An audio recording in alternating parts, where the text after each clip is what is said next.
It's 5 o'clock somewhere. The defense dominates day 7 of training camp.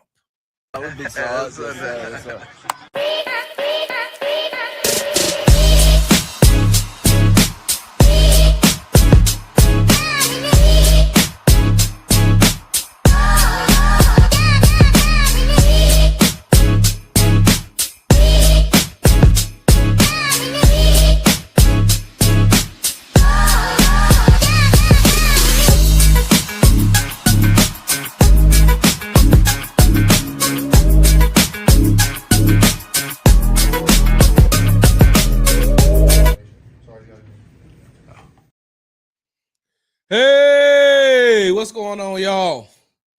Welcome to the Texans Happy Hour, sponsored by the Hall Family Estates. Make sure you go to www.hallfamilyestates.com for all your winery needs.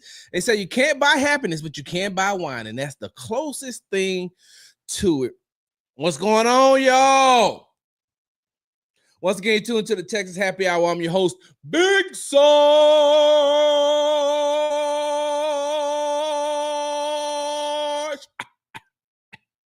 Hold on for a second.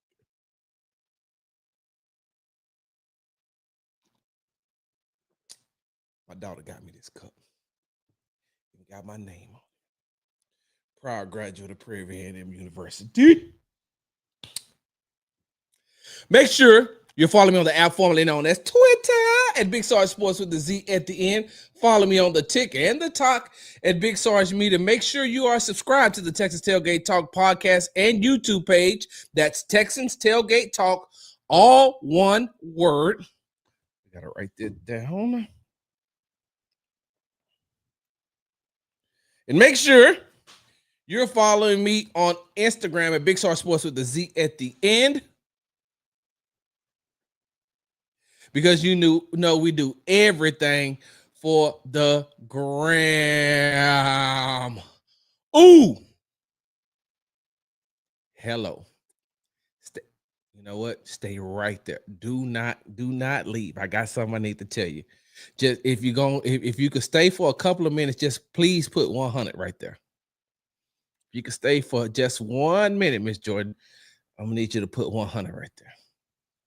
All right, so the defense dominated day 7. And it's crazy because it's the 7th day of the training camp, but it's the 3rd day of them being in pads. And what you've seen, so Saturday was the last day that they were out of pads, right? Saturday was the last day that they were out of pads. And the offense looked bad. But you said, okay, we get it. We got it. They're going into pads on Monday. Okay, we're pretty sure that we will still we'll see a little difference. And I'm not going to even lie to you. On day 1 of pads and day 2 of pads, the defense didn't dominate the offense like they had been doing previously. When they put the pads on, it looked a little bit different. They weren't dominating them as much. They were still winning reps, but they weren't dominating like they were before. But on Wednesday, right? On Wednesday, the defense looked like they took it up another level again. And to be fair, you can see that the Texans offense is still learning how to get themselves together. You can see that the Houston Texans offense, under Nick Caley is still putting together some things, and CJ is still getting his timing and his rhythm down, not only with the offensive linemen, but the other wide receivers that are on the team as well. And so, day 1 and 2, okay, you see it, but day 3, I'm gonna tell you what happened. The defensive backs had multiple pass breakups. The defensive backs had multiple interceptions on Davis Mills, CJ Stroud and Davis Mills threw interceptions on Wednesday. And a lot of it had to do with the pressure. That offensive line as a whole is still getting their footing up under them. And, when you look at Cam Robinson at left tackle and Laken Tomlinson at left guard, that side of the line is still getting themselves used to playing with each other. So I cannot just sit here and say, hey man, the offensive line looks terrible. No, no, no. No, I'm not going to say that. No, I'm not going to say that they look terrible. What I'm going to say is they're still learning. Like Sideline Sarah said the other day, still needs improvement. And so once they get into West Virginia on next week, I think that things will start as they head to their first preseason game against the Minnesota Vikings. I think that they will start to even things will even themselves out. I think that you'll be able to see them do things a little bit better. Y'all give me 1 second. I meant to do this earlier, but I'm gonna have to do it right now. Talk amongst yourself, y'all. Y'all look, talk amongst yourself. Y'all know each other. Don't act like y'all first time in here. What's going on, everybody? But it was just, but you can see, and I didn't get an opportunity to talk with you all after day 6 because, of course, you know that I was doing the interview with the McNairs, and I also did an interview with Texans president Mike Toman, and so those interviews will be coming out, and they'll be coming out here soon. Let me see. There we go. Okay, y'all give me a second. Okay. Oh shoot. Come on, Sarge. Get it together. Y'all give me a second. I got something that I need to do. Y'all talk amongst yourself. I should have done this before, but I wanted to make sure that I got on here so I could give you all this. But like I said, I wasn't on day 6, and I didn't have a breakdown because I had two other interviews to do that'll be coming out here pretty soon. And so day 6 wasn't bad. You can see Jaden Higgins, he looked good. I left my notes in there, but day 7, it's just a lot of, let me put it like this, it's still a lot of learning. It's still a lot of learning. We're going to go through some of the notes that I have right here, but it's still a lot of learning. And that's why I'm not here to bash. I'm not here to bash the offense. I'm not here to bash the offensive line. The only thing that I'm here to do is, nothing. Only thing I'm here to do is to tell you all and report to you all what I see. And what I've seen is an offensive unit that just needs improvement. And like I said, it's not easy to do. It's not easy to do when you're going up against that type of off defense. All right, let me see. Not that. Let me bring that right there. There we go. I'm doing this in real time, y'all. And I meant to do it earlier, but I've been super busy. One of my clips contains multiple. Right click multiple track on the sideline. Okay. So let me see if I could do this, y'all. Let me see if I could do this. Here we go. Give me 1 second. There we go. Sarge, you might be on to something, but you might be on to something. All right. So on day 7, how can I put this? How can I put this? Let me just say it this way. Hold on. Here we go. Boop boop ba doo. Boop boop ba doo doo doo. Do do do do. Let me see where I can find it now. Nope, that's not it. You go down and you come up. There we go. Hey, that ain't bad at all. I'm still here with y'all. Like I said, I'm just in the midst of working. That's why we have the that's why this is the happy hour, because we can do things like this.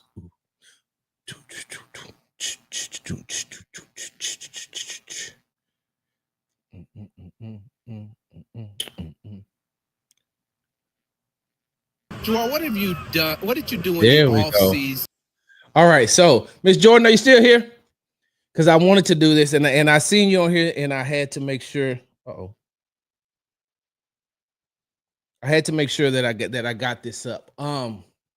Before I get into more of day 7 notes, one of the players that has been standing out throughout the first 7 training camp practices, and especially been standing out in the last 3 days of pads, has been second year running back Jawar Jordan. And I had an opportunity to interview him today. And I'm only going to play a clip, and I'm going to put the full thing out on the Texans Tailgate Talk YouTube page. I'm going to put the full interview out because to me, it's a really good interview. And Miss Jordan, I just want to say y'all did an outstanding job with this young man. And I'm gonna tell you why real quickly. So one of the things that I do throughout the season is there's always a bunch of media members who love to run to the superstars, hang around the superstars. And you know what I mean, superstars. I'm talking about the Will Andersons, the CJ Strauss, and Nico Collins, the Tank Dales, Joe Mixons, and things like that. And then there's the other players who may not get a lot of playing time or maybe on a practice squad or things like that. And so they normally, because they're a group, they normally stick together.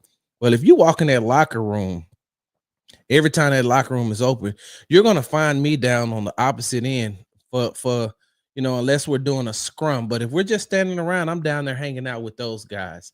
And I'm hanging out with those guys because, one, there's some good guys. Two, you get to know them. You get to learn them. You get to know a little bit more. And so what I told Jawar today was, he told me, say, Sarge, I really appreciate the fact that last season you would always come down here and chop it up with me. He said, I really appreciate the fact that you got to know me as a player. And I said, hey, man, I just be trying to chop it up. I talk a lot. I'm old. I'm an old man. I be talking to people. And I reminded him that just keep pushing. Just keep pushing. And what I mean by just keep pushing is Nico Collins' first 2 years, he was on the team and he was injured, and he went through some things his first 2 years, and the media wasn't running to speak to Nico Collins at all time. They were not running to talk to Nico Collins. But you know who was talking to Nico Collins all the time? Me. Hey, man, what's going on, Nico? What you up to, bro? Just chopping it up, just really just having a conversation. And then Nico took off, and now Nico is where he is now. And the one thing he told me when I went to his youth football camp in Birmingham, Alabama, at his old high school was, we were standing around and we was talking, and then some of his former teammates were standing right there, and we was just chopping it up. I was making fun because his high school quarterback went to the University of Maryland, and he beat the University of Texas, even though he got hurt after that game. But he was the quarterback that had the do-rag on. And so when Nico was like, yeah, that's my high school quarterback right there, Piggy. And I was like, all right, what's going on? He said, yeah, he played football at the University of Maryland. I said, he was the quarterback that had the do-rag on. He was like, yes, I was. I was like, hey, man, I don't like you. He's like, why you don't like me? I said, because, man, you beat the University of Texas, man, with a do-rag on. And he started laughing about that. But one thing that Nico told them was, he said, Sarge been with me since day one, man. He say, Sarge been with me since day one. He say he always come chop it up with me or this, that, and other. But Sarge been here since day one. So when I preface that to say that, that's what Jawar and I was talking about before. But let me get back to on the field. So what Jordan has reminded me of, from taking advantage of his game reps, and practice reps, taking advantage of his practice reps. And I'm pretty sure in that first preseason game against the Minnesota Vikings, he's going to get a lot of work, especially with, Joe Mixon probably being out for the majority of training camp. You're going to see a lot of Nick Chubb. You're going to see a lot of Dare Ogunbowale, and you're going to see a lot of Jawar Jordan. And Jawar Jordan reminds me of Motor, Devin Singletary. Y'all remember Devin Singletary, who used to be with the Texans? I think he came from the Buffalo Bills and with the Texans. I don't know where Motor is now. I'm gonna have to look it up. But he reminds me a lot of Devin Singletary. When you all get a chance to see him, you'll see exactly what I mean. His ability to be patient and then burst through the line, his ability to be able to see where he needs to get to and then get there. Because you have some running backs, when you're watching running backs, you have some running backs who, let me put it like this: Damian Pierce. Damian Pierce is a contact magnet. And what I mean by that is he plays a rugged style of football to whereas he's looking and seeking for contact, and he just wants to, he wants to hit you, but I think he needs that contact. He does need that contact to get himself going. So when you a motor with the Giants, thanks Brandon. So when you look at a running back like Devin Singletary when he was with the Texans, he said, in this style of offense, he said, but my running style is, he says, I've always been a smaller but powerful back. And so I know I'm going up against bigger players that are trying to hit me. And the one thing that I don't want them to do is to get a square hit on me. I don't mind taking a hit, but I don't want to get a square hit put on me. And so that's why you see him as patient as he was, watching, looking, and then bam, he's hitting the hole. Even though Joe Mixon is a bigger back, even though Nick Chubb is a bigger back, they kind of have that same similar style. But when you watch Devin Singletary, when he runs, he can get lost. And what I mean by get lost is the defense is harder sometimes for the defensive players to find him.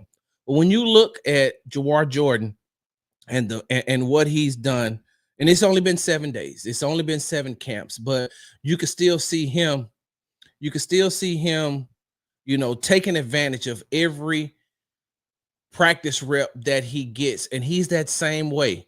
You'll look, and then you know that it's a running play, and then next thing you know, you see him popping out of the hole. Now, of course, sometimes the play breaks down, he gets tackled.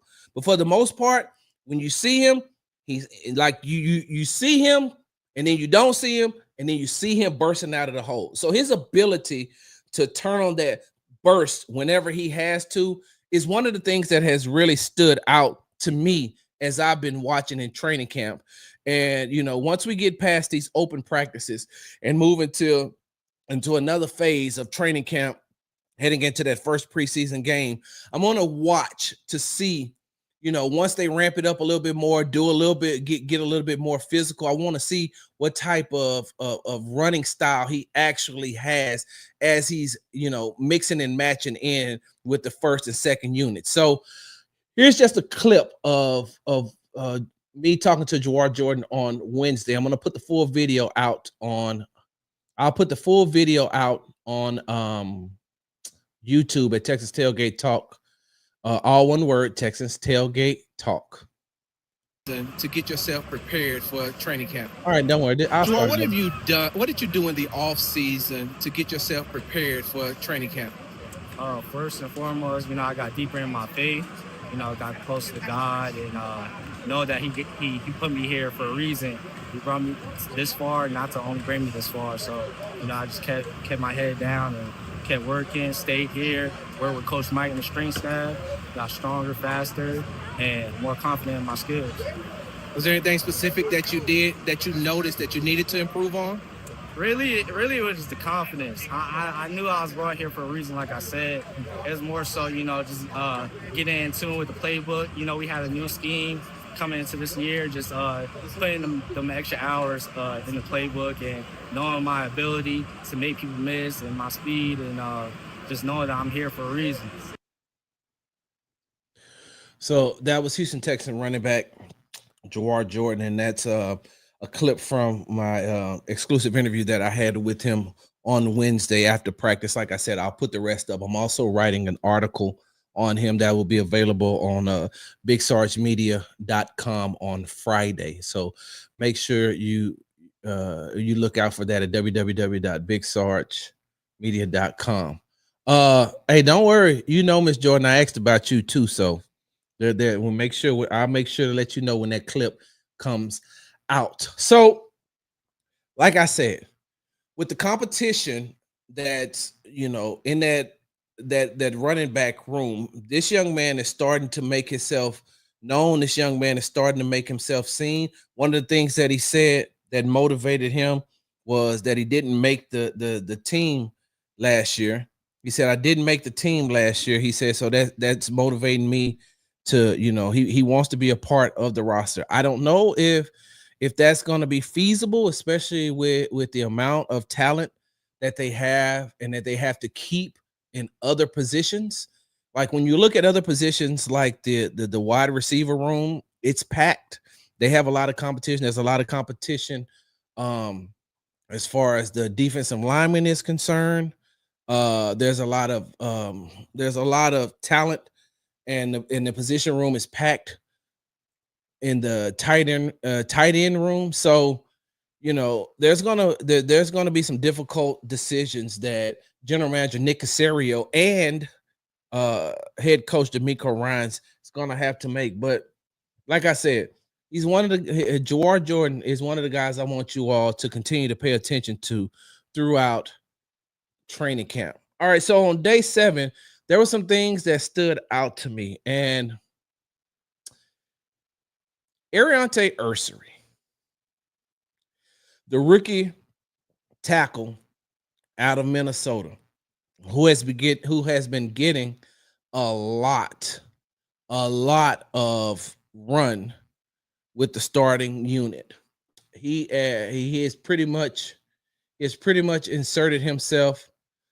He's pretty much inserted himself into that offensive line unit, and now Blake Fisher is backing him up.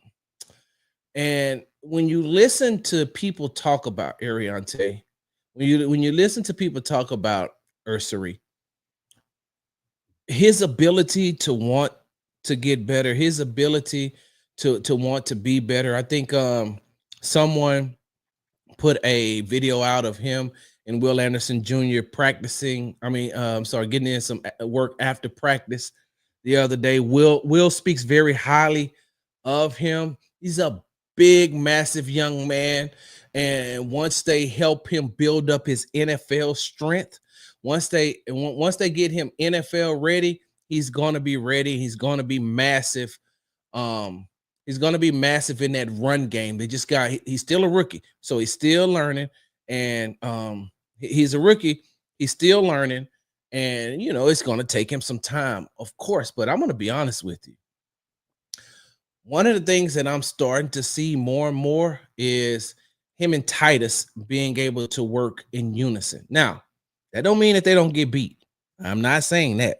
I'm not saying that they're not getting beat, but since the pads has come on, you could see them starting to work a little bit better. And of course, like I said earlier, Cam Robinson and Laken Tomlinson, they're going to have to get used to each other. Both of them are veterans. They're going to have to get used to each other, and they're going to have to. They know that they're protecting CJ's blind side, but you can tell that Titus has imposed his veteran leadership and his mentorship onto Ursery. You can see the wheels are starting to turn. You can see that the wheels are starting to turn. And so, hold on. Let me put this up because I was just about to get to that, Brandon. I was just about to get to that. Brandon says, I think we may see some snaps with Ursery at left tackle and Blake Fisher at right tackle because they're also using him on the second unit at left tackle and Blake Fisher at right tackle. And I'm going to tell you what this is doing. You all remember when we were in OTAs and minicamp, and I said that Blake Fisher was not looking good. I said Blake Fisher is not looking good. His fundamentals are off. His fundamentals are off. And even throughout training camp, you could tell that he keeps, they're still off, but he's getting better. And he got to learn to stop false start. Now, again, was that something that that Laramie Tunsil left him? Shout out to Laramie. I ain't got no beef with Laramie. Y'all know that. Laramie Tunsil left him the false start gene because he's been false starting. But one thing that's been happening is he false start, Cole pull him right out the game. Cole Popovich pulls him right off the field. He's not playing those type of games. He's under a totally different coach that's going to hold him accountable. And that's what I've been seeing at training camp. These players are being held accountable, not only from the head coach, but their position coach and the players. They are holding each other accountable. Hey, you mess up. Hey, let's talk about it right here, right now. Let's fix it right now because we are a unit. So when he messes up and he comes over to the side, they don't let him. They don't let him keep his. They don't let him keep his head down. Hey, keep your head up, man. We're still a lot of practice left, and you got to go back in there. And so, what Ursary is doing, and what you see Cole Popovich doing, they're making Blake Fisher better. Now, how good Blake Fisher is going to be, I don't know. Because I don't want to come back here 2 years and 2 years later, and y'all be like, see, Sarge, I told you Blake Fisher was a bust. I don't know how good that's going to make him. All I can tell you is what I see on a consistent daily basis. And now Blake Fisher is starting to click to him more and more because you were penciled in as the starting right tackle, and now this rookie is taking your snaps. I've talked to Blake Fisher on more than one occasion. I don't know what you all think of him, but I know Blake Fisher a dog. Blake Fisher ain't trying to play no games once he out there. He ain't trying to hear nothing. He's trying to win. And he's taking this personal, that spot. He wants that spot. And if he does what he needs to do to step up and get that spot, then they can play him on one side and Ursary on the other side. And that could be good for that whole offensive line unit. Because right now they're struggling. And on Wednesday, they struggled. Because, look, I don't know no other way to put it. That defense, I'm sitting here and I want you all to drop this in the comments. I need you all to tell me your top 5 defenses in the NFL coming in. And if you don't have the Texans in your top 5, all I'm gonna tell you is maybe you gotta watch a little bit closer. Maybe you need to watch a little bit closer because sometimes I feel bad for CJ. I'm not gonna even lie to you. Sometimes I feel bad for CJ because before the ball is even snapped and he's looking over, he's looking at a top 5 defense. You got to check for Will and you got to check for Daniil. And then after you check for them two, you got to check and see what Aziz is doing in the middle. Henry has taken another step up. All right, so, okay, cool. Bam, bam, bam, bam, bam. Got it. All right, cool. We got it. Oh, shit. We got an all-pro cornerback over there. First team all-pro cornerback. I gotta beat him somehow. And then I have his clone over here. So the cornerbacks are like salivating at the mouth. And that's like, I don't mean that literally. I'm talking about figuratively. They're salivating at the mouth, waiting for CJ to test them. Test me. I need the work. I need the action. Then not only do you have that, you got number 5 roaming.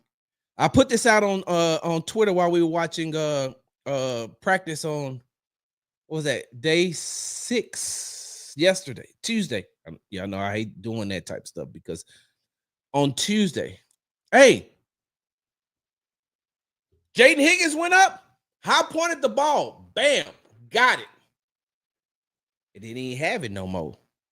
He had it. It was a catch. And then Jalen Petrie hit him so hard that it dislodged the ball out of his hands. Shout out to Jonathan M. Alexander from the Houston Chronicle, who, by the way, is going to be on the Texas Tailgate Talk podcast. That's going to be available on Thursday morning. I want to talk to Jonathan about what he's seen, the first 7 practices and the last 3 practices of training camp in pads. But he asked Jalen Petrie about, the perfect hit. And he asked Jaden Higgins about, receiving the perfect hit. But then, so now you got Jalen Petrie, that cornerback / linebacker that's roaming. And then after that, you look up and you saying, so if my wide receivers get by, that's cool. All right. They're going to Nico and Nico and Stingley, they're gonna battle each other. Now let me see how I can use my slot receivers to work and use my tight ends to work against the safeties. Well, hell, on Wednesday, Brevin Jordan, who's a big tight end, caught the ball. CJ Garner Johnson, bow, right on the sideline. Bow. He didn't catch it. Dislodged now. He wasn't trying to hurt him. He just let him know I'm here. Got up. Him and his twin, Kamari Lassiter Jr. was celebrating. But shout out to Brevin Jordan because he got up and he's like, hey, he tapped him. Hey, bro, good hit. Good hit. He jumped up, kept going. I think they were doing some drill. They were in team drills. I don't remember which one. And Dalton Schultz caught a pass. And of course, he's running up the sideline, finishing the play. And CJ Garner Johnson is right there. And he's like, man, you know you ain't finna run away from me. Don't act like you forgot. I don't know what that meant. But CJ Garner Johnson's like, you know you ain't finna run away from me. But then you got him. And then you got Kalen Bullock, who has adopted that physicality, has gotten that physical mindset and has integrated that physicality into his game. He dislodged the pass from K Stover. He should have had another pick. Not today, but this was on I think this is like on Monday. But he's playing better. So now as CJ is looking and he's saying to himself, I got to learn how to beat this. And I don't feel sorry for CJ because CJ is very smart. CJ is a very good quarterback. And I'm thinking after the first preseason game, that'll be enough time in pads. That'll be enough time at that unit working together. Then that's when going into the who do they play? Is it the Carolina Panthers that they have at home in the second preseason game? By the time the Carolina Panthers game roll around, you should see a difference in that offense. Because normally where they used to have 4 preseason games, now they only have 3 preseason games. So you remember back in the old days with those 4 preseason games, that third preseason game is where you're seeing the starters start the majority of the time and play all the way up into the second half. And then, the next unit comes in. And then in the last preseason game, it's just the coaches, looking at some of these players to see who's going to make the roster. And so that second preseason game against the Carolina Panthers, which I think they have an open practice on a Thursday, maybe Wednesday, Thursday. I got to look at the schedule against the Carolina Panthers. I think that's going to be a telltale sign of, okay, so how far have we come? And that's why I say, I know CJ is practicing against that, but CJ is a very good quarterback, and he's going to figure it out. If I don't have belief in nobody else, I have belief that he could figure it out. But some of these other guys that have that are starting to make plays, who are looking good on the field, is someone I've been saying it since rookie minicamp, since OTAs, since mandatory minicamp. I've been singing the praises of rookie cornerback Jalen Smith and rookie safety Jalen Reed. Jalen Reed had another pick 6 today. I think that's like his second or third pick 6 in practice. And so if you've never gotten the opportunity to see Jalen Reed in person, if you haven't made it, if those of y'all who haven't made it out to an open practice, if you have an opportunity to make it out to an open practice, find your way out there so you can see. I think he's like 6 foot, 212 pounds. He looks like a linebacker playing safety. He's a big safety. And he's still learning. I see him get beat sometimes, but he's one of those guys that he doesn't let that affect him. He just comes back and he plays football again. On Wednesday, I spoke with Jalen Petrie about Jalen Smith and Jalen Reed because, Petrie is a hybrid.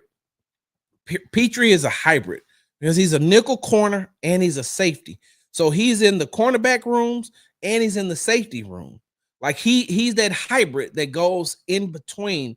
And so he last season he was with Kamari and he was with Caitlin and he's seen how those two played.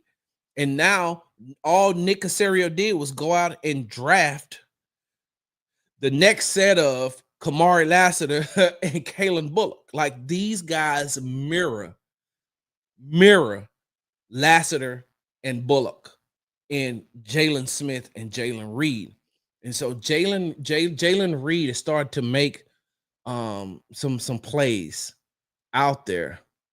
They're starting to look better and better. It looks like they're starting to understand more. I think it was Derek Stingley who said that Jalen Smith has picked up the defense already. Like he knows how to play defense. Brandon, you said you had practice today, so you see how big of a safety he is.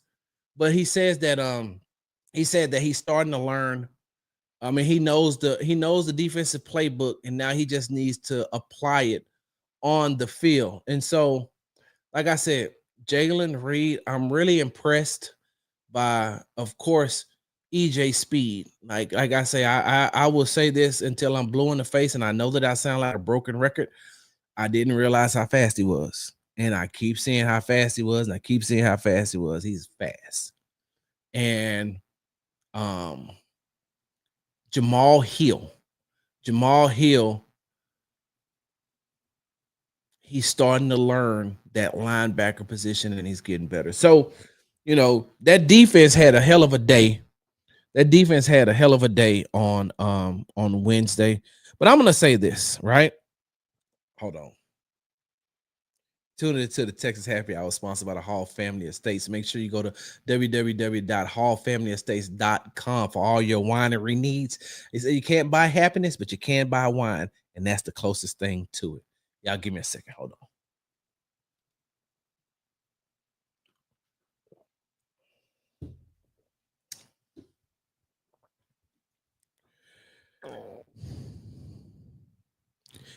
Christian Kirk, Jalen Noel, and Jaden Higgins are going to be a problem for opposing defenses, especially after the week 6 bye. Remember, you heard it here first from Big Sarge. Kirk, Noel, and Higgins. And Kirk and Higgins are going to they're gonna cause some trouble from the wide receiver spot, and Noel is gonna cause some problems at special teams. Yeah. Yeah. Especially after that week 6 bye. They're gonna cause some issues to opposing defenses. And it may need to happen. Let me tell you something. It may need to happen. I know that the Houston Texans want to run the ball, and I know that they have Joe Mixon. I know that they have, Nick Chubb, and I know that they have an arsenal of running backs. But I wouldn't be surprised until that offensive line unit can play as a cohesive unit. CJ gonna have to sling the rock. CJ is gonna have to sling the rock. Point blank, period. Because run blocking has not looked good. The run blocking has not looked good. Like I said earlier, when I was talking about Jawar Jordan, he's making those plays. He's making those plays with his explosiveness and his ability to get in and out of spaces. But they've got to get better. And I don't know that they can do that in the first 5 weeks, even when Joe Mixon comes back. I don't know if they can get that running game going like that. So we may see, because the Texans don't have a bye week till week 6, but we may see CJ throw a ton of passes. And some of those passes are going to be to Christian Kirk and Noel in from the slot position. in the flats and in the middle, and then use the tight ends to be able to free up some of that to make the defense adjust and free up Nico Collins and Jaden Higgins. But CJ gonna have to throw the ball. CJ is gonna have to throw the ball. If they stay on this type of trajectory in which they are, they're gonna have a very difficult time running that ball. Very difficult time. And if you're starting Ursery at the right tackle, it's one thing to to play in training camp. It's one thing to play in the preseason game, but once you get into the regular season, everything ramps up. A lot of the rookies over the past 2 years for the Houston Texans said the biggest thing that they had to learn coming into the NFL is the game speed. A lot of them said, I did not realize that the game was this fast. It's like when you're watching it on TV, it does not look like it's moving that fast. But when you're playing, it's fast. It's fast. I think CJ told me one time during his rookie year when I asked him about, so is there a difference in I said, can you tell the difference in college speed and NFL speed? He said, he said, you'll look across and you'll see some of these big defensive linemen and you're looking like, oh man, this guy's 6'1", 6'2", maybe like 290 pounds, 310 pounds, and you're saying to yourself, okay, I ain't gonna let him, I ain't gonna let him get to me like that. And what CJ was saying was, he's like, I think I got a little bit more speed and a little bit more time. He said, the one thing that I learned, Sarge, is those big guys cover a lot of ground really quick. He said those big guys cover ground really quick. He said in college, those type of players, it may take them a minute to get to you. He said, but in the NFL, if they can get loose and get free, they're coming. And so you're constantly moving, you're constantly trying to get to where you need to be, and they are coming. He said, ain't no such thing as a big, slow defensive lineman like it was in the past. Some of those defensive linemen in college, they don't move like these NFL veterans do. And he said, Sarge, it be the big ones. He said it be the big ones that move the quickest. He said some of those bigger defensive linemen move quicker than the smaller defensive linemen.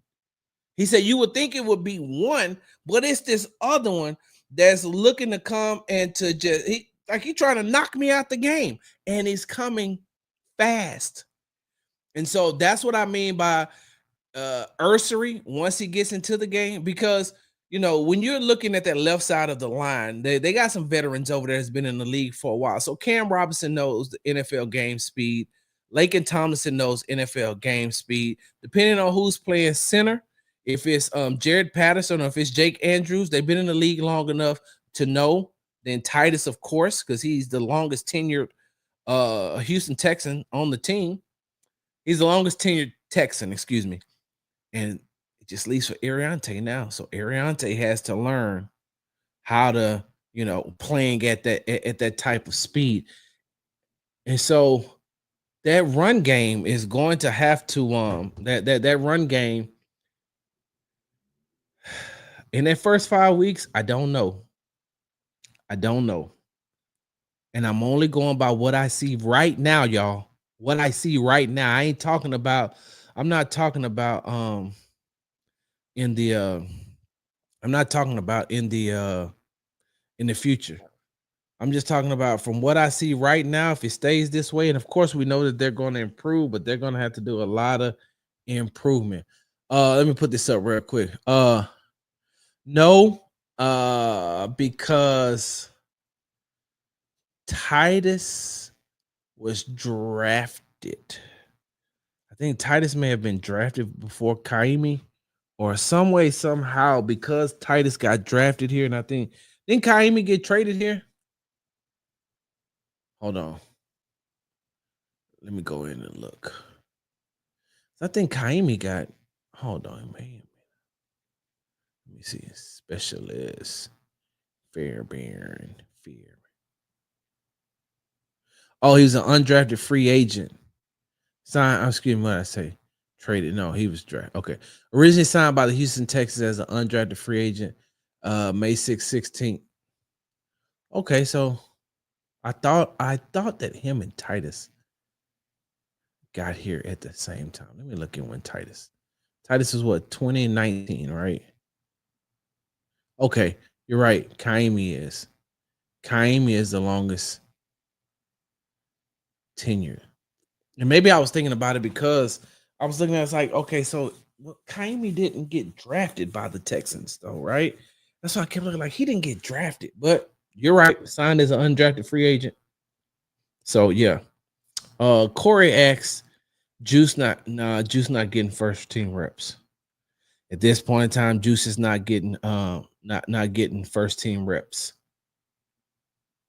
Nah, he's not. And that's something that we're gonna have to talk about on another day. Let me get the rest of these notes out.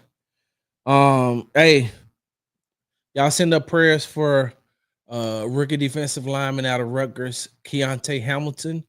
They had to take him off the field with a lower leg injury on today. They brought the cart out, but then they put him on the gurney. So y'all make sure that y'all praying. Send your thoughts and your prayers for out there for Keontae Hamilton because he was taken off the field today on a gurney with the lower body injury with the lower with the a left leg injury. We don't know. We haven't been given the diagnosis of what actually happened. But yeah, that was a really tough time too. All right. Nico had a really good catch on Kamari today. Hey, Tim Settle Jr. He just being Timmy. Timmy time. Timmy time. He is getting it done. Um, Brevin Jordan also had a good run. I'm sorry. Jawar Jordan had a good run and a good catch today. I think that Tremont Smith had 2 interceptions. If I'm not mistaken, Tremont Smith had 2 interceptions. Let me see. Jalen Reed had an interception. And then, oh, yeah. Yeah, that's what it was. He had I'm sorry. So it was Tremont Smith had an interception. Jalen Reed had an interception. And MJ Stewart, my bad. MJ Stewart had a interception. Tremont Smith had a good pass breakup on Jalen Noel. And one another thing that stood out, another thing that stood out to me was the Texans downfield passing game. It was not on point today. It was not on point. It was not. They couldn't complete the long ball. CJ tried to thread the needle in between Kalen Bullock and CJ Garner Johnson, and Bullock made a play on the ball. That was a pass breakup. I think that the pass breakup by Tremont Smith, he was one-on-one with Jalen Noel, and the pass came from Davis Mills, if I'm not mistaken. And MJ Stewart broke that up. It was a lot of pass breakups today. And like I said, I know it was at least 3 interceptions. And so they're going to have to work on the deep pass. All right. The deep pass, the long ball. That's something that they're going to have to do. Let me see something real quick. Darius, what's up, Darius? Your opinion. Do you think the secondary is the best in the NFL? What do the Broncos have as far as secondary is concerned? Who do the Broncos have? Because I know they got an all pro over there too. I can't remember who else. I know that the Broncos have a really good defense. I know that they have a really good defense. I don't know the defensive backs for uh hold on for a second. Uh, okay. Be safe. The what you call it has a really good one. The Baltimore Ravens. I think they have a really good secondary. And so I haven't gotten a chance to look at all the secondaries yet, but I will put the Texans up there. If the Texans are secondaries at least top 5, maybe top 3. Maybe top 3. I don't know what the Eagles I don't know what the Eagles secondary looks like. Who else am I missing? There's another team that has a really good secondary. I'm gonna have to get with DJ BNMA from ESPN and ask him about it. Who is this? Oh,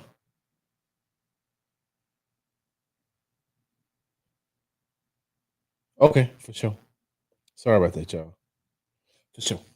So, um, top to bottom, Texans are better. All right, Mike. Texans are better than who?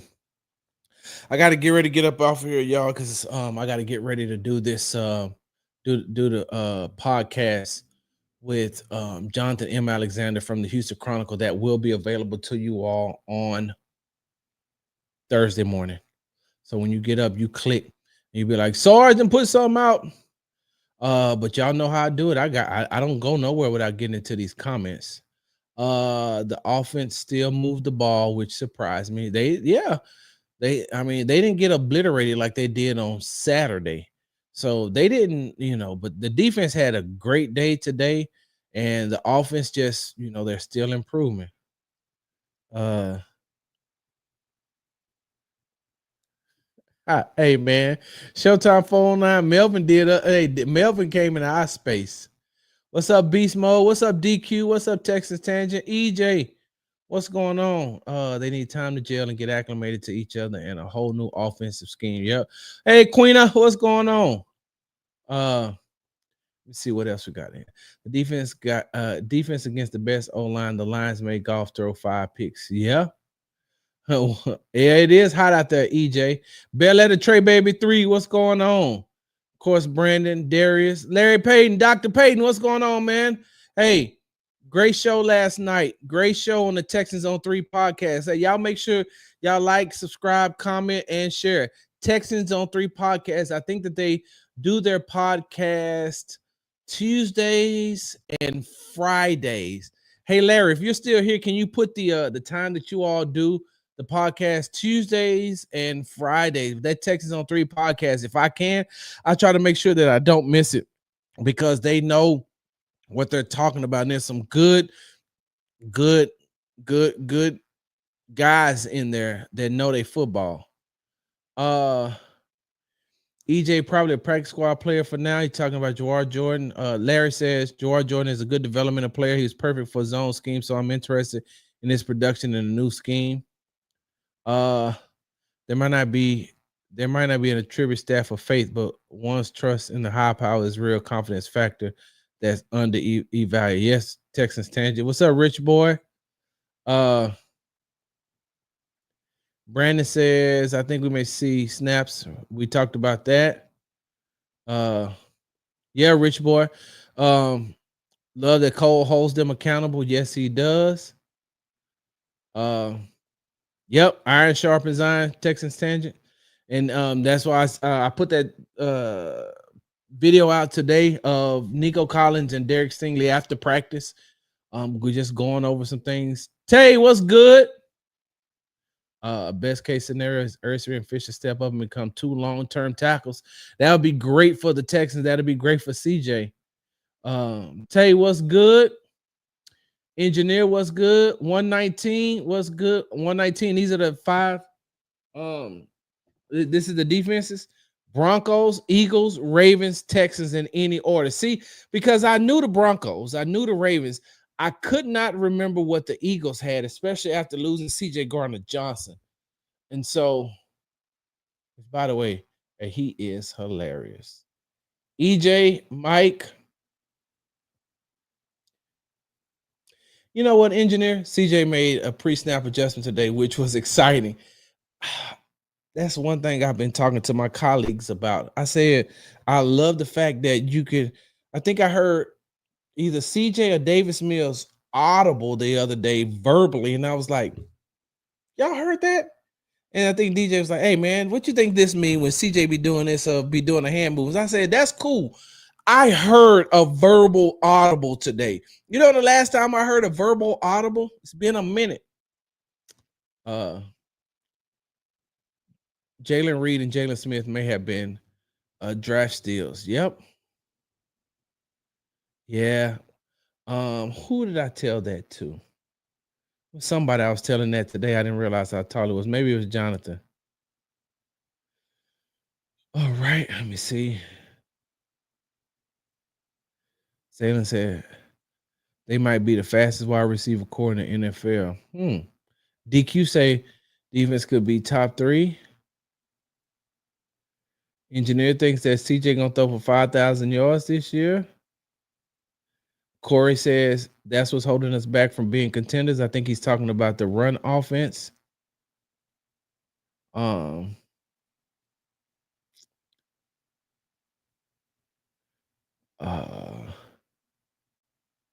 yeah, I don't see. There's not a Mason Thorpe that I've seen, so I don't know. Yeah, I haven't seen him. Let me see. Brandon says Lions secondary is good because of Kirby Joseph and Brian Branch. Okay. Not too complicated, says Riley Moss versus Last Sertain versus Steve Barron versus Petrie. All right.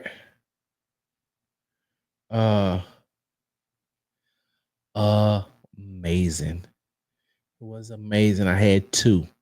One was with the McNairs and one was with Mike Toman, the president of the Texans. Those are being edited and they will be put out here soon. I just want to make sure I can't those type of interviews that you don't just hold up you try not to just hold up a phone or put a phone on a tripod. Not when you're dealing with the owner and his wife and the president of an NFL team. Nah. So that's being edited professionally.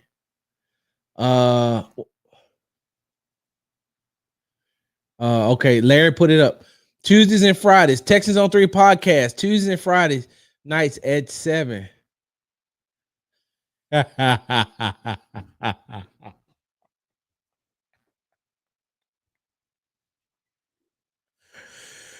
Hey Larry, hey Doc. Doc, I know you ain't finna let Mike get away with that.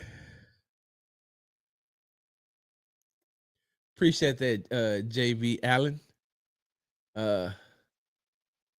What? Hey, y'all. Seriously, I know we joking. We play a lot in this in this Texas happy hour because that's what a happy hour is. Just a bunch of people getting together, talking sports. Hey, Tay, y'all, we made jokes the other day about Tay getting the job, and I told him that I can't pray for him unless I know that the job is legal, and Tay got the job. Tay, tell him what the job is again. Hello, wife. Tay, tell him what the job is again. Because I don't remember exactly what it was, but it's legal. He got a 401k, y'all. He got benefits. He got medical. He got dental. He got vision. They actually taking taxes out of his check. So at least we know that Tay got a real job.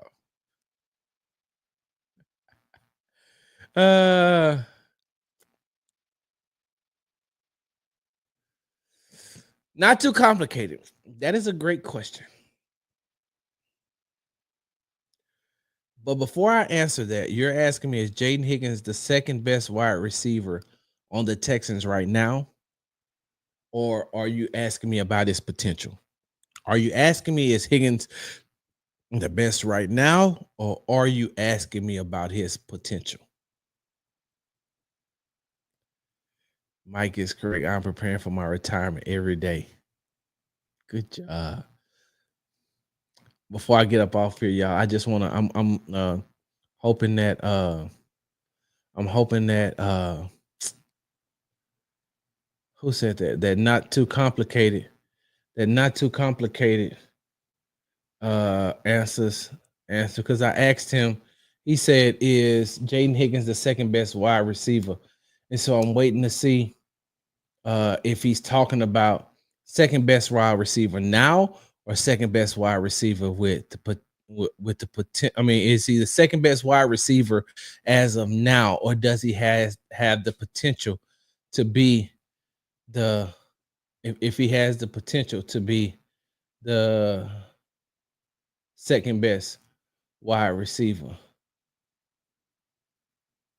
Way to go, Tay. Appreciate it. Tay said he appreciate that, Larry. So I'm waiting on not too complicated to answer that.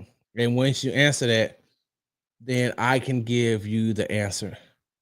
Because I guess I'll answer yes. Okay. The food here? Okay. Um Larry says that Kirk is wide receiver 2. Yes.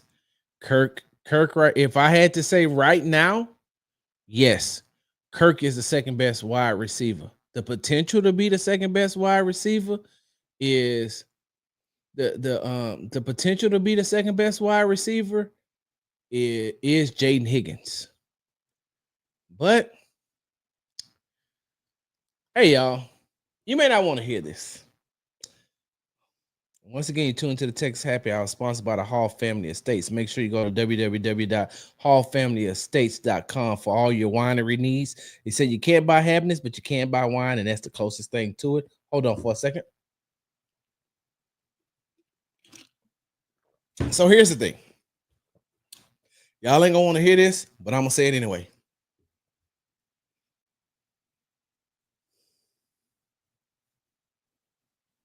Xavier Hutchinson ain't playing no games. Who said that? Who said? Sorry, didn't you just say your wife? You and your wife the only one that live here. Who said that? I don't know who said that. Xavier Hutchinson is not playing any games. Xavier Hutchinson came to compete.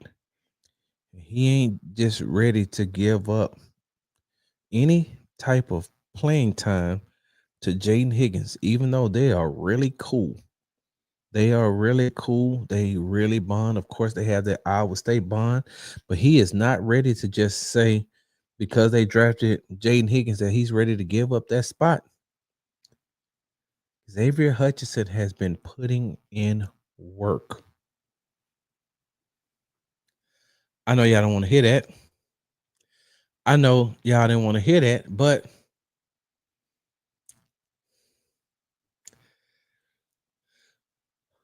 Hutch is putting in work. See, the thing that I love about this Houston Texans team,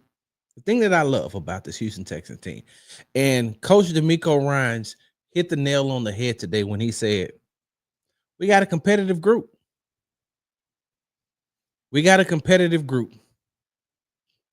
Very competitive. They are very competitive against each other. And they know that they're all of them out there are independent contractors trying to get the job. And so I know where Jaden Higgins was drafted. I know that Jaden Higgins has great potential. But do not forget that Xavier Hutchinson was Jaden Higgins at Iowa State before Jaden Higgins. Xavier Hutchinson wasn't no slouch coming out of Iowa State. Xavier Hutchinson wasn't a slouch coming out of college. Maybe that Bobby Slowick scheme wasn't built for him. And maybe, he's really excited. I had an opportunity to speak with him last week. Him and I was just chopping it up. And he said, Sarge, I really like the route concepts. I really like the route concepts in this in this offense. He says, I didn't put in the work. I didn't put in the work. And he's not lying. He has put in the work and he looks good. His routes are crisp. He's pretty much catching everything. And you forget. So look, Jaden Higgins, right? Jaden Higgins is number 81. They got Jaden Higgins listed at 6'4, 215 pounds. Xavier Hutchinson is 6'3, 210. Jaden Higgins, 6'4, 215. Xavier Hutchinson is 6'3, 210. So, yes, do not get me wrong. I understand. Jaden Higgins has the potential. Jaden Higgins is learning the game and he's looking better. He's stacking days, is what they like to say. He's looking better and better. So, yes, do not get me wrong. Yes, I understand. Jaden Higgins is the bright new shiny toy that you just got, right? He's that shiny new truck that you opened up and you just got on Christmas Day. But don't forget, 2 years ago, you got a truck too that looks identical to the truck you just got. The only difference between the truck is this truck is 2 years older and this truck is brand new. They both the same truck. They're both made by the same brand. They're both the same color. It's the same truck, except this truck is 2 years old and this truck is brand new. And this truck is Xavier Hutchinson and this truck is Jaden Higgins. Now, with that being said, if I'm the Houston Texans, what I'm doing is I know I got Nico. I know I got Kirk, and I know that him and Jalen Noel are going to switch in and out. I got that. If we're just, if we're projecting. If you're going to start Higgins, you better make sure that Hutch gets some snaps. Or if you're going to start Hutch, you better make sure that Higgins gets some snaps. Because there's an opportunity for you to have.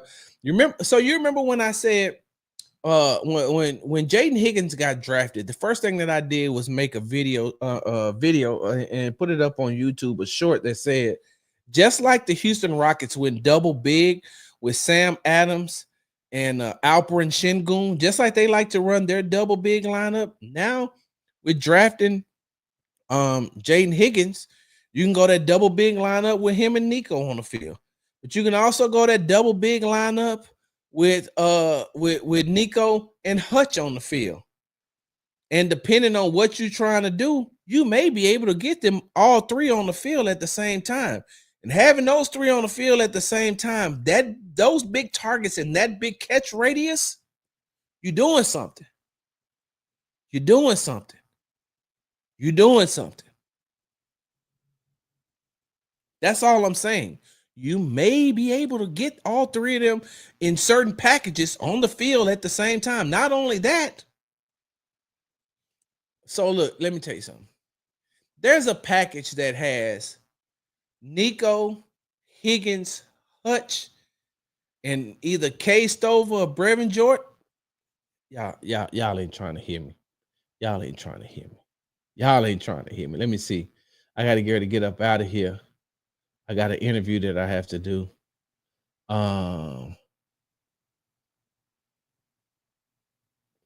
It sounds like Nola Captain Kirk is the number 2 wide receiver at the moment. It's Kirk.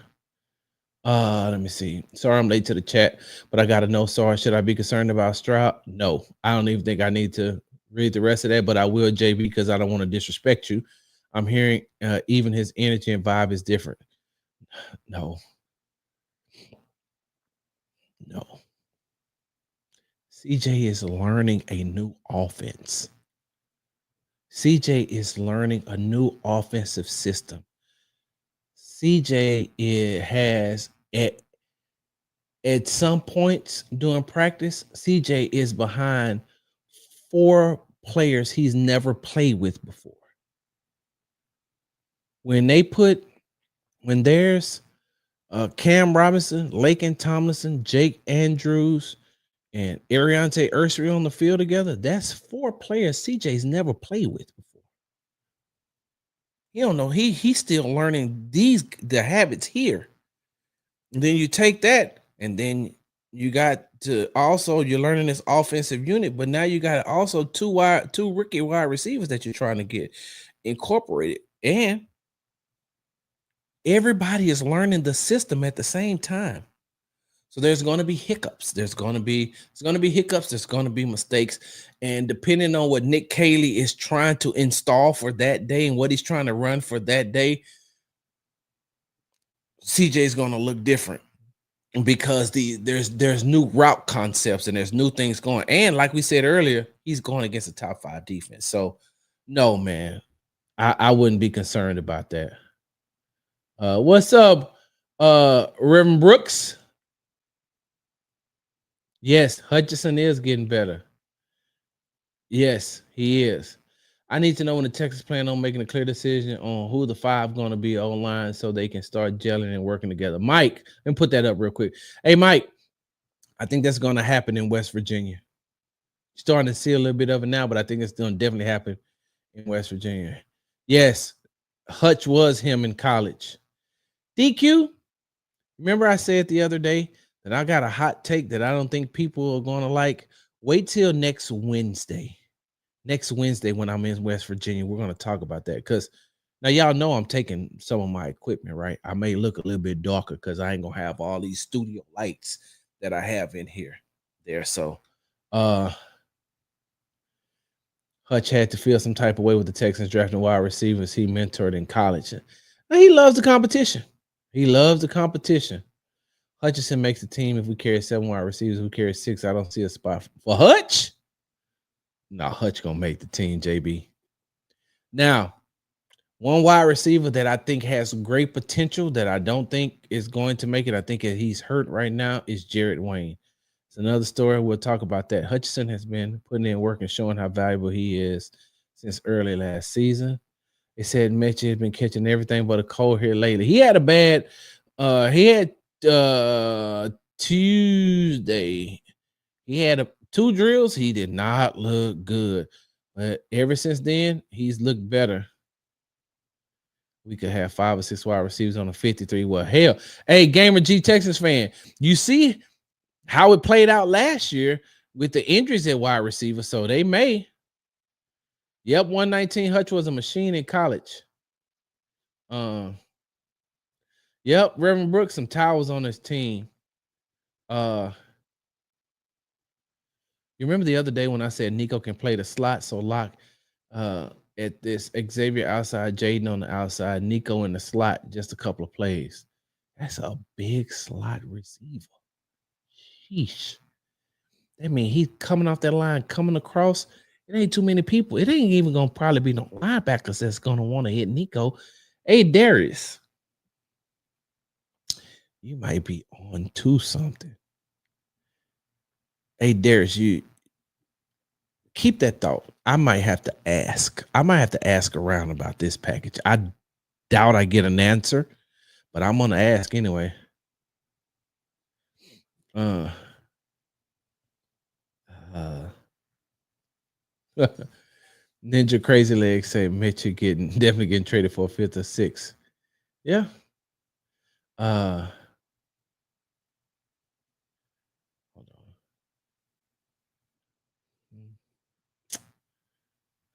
on. Yeah, 119. Tay got the job. Now I gotta go eat. You're right. Congratulations, Tay. It's been a back and forth, not too complicated. Dalton has stepped up the last day or two.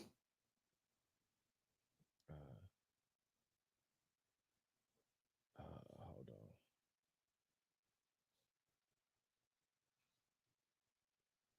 Nah, JB, we good. He good. All right, y'all. I hear my wife preparing our meal, and I got another. I got a podcast that I need to do. So You've been tuning into the Texas Happy Hour, sponsored by the Hall Family Estates. Make sure you go to www.hallfamilyestates.com for all your winery needs. Make sure you follow me on the app formerly known as Twitter at Big Sarge Sports with a Z at the end. Follow me on the Tick and the Talk at Big Sarge Media. Make sure you are subscribed to the Texas Tailgate Talk podcast and YouTube channel. All one word, Texans Tailgate Talk. Follow me on Instagram at Big Sarge Sports with a Z at the end. Because you know we do everything for the gram. And make sure you read my articles at www.bigsargemedia.com. On Friday morning, there will be one out about Jawar Jordan. Hey, make sure you go look at my exclusive interview that I'm going to post on the Texans Tailgate Talk YouTube page. And while you're over there, if you haven't subscribed yet, can you please subscribe for me? I'm trying to get to a certain number because there are certain things I'm trying to do, and I had to tell y'all about that a little bit later on into training camp in the preseason. Big Sarge, I'm out. Big Sarge.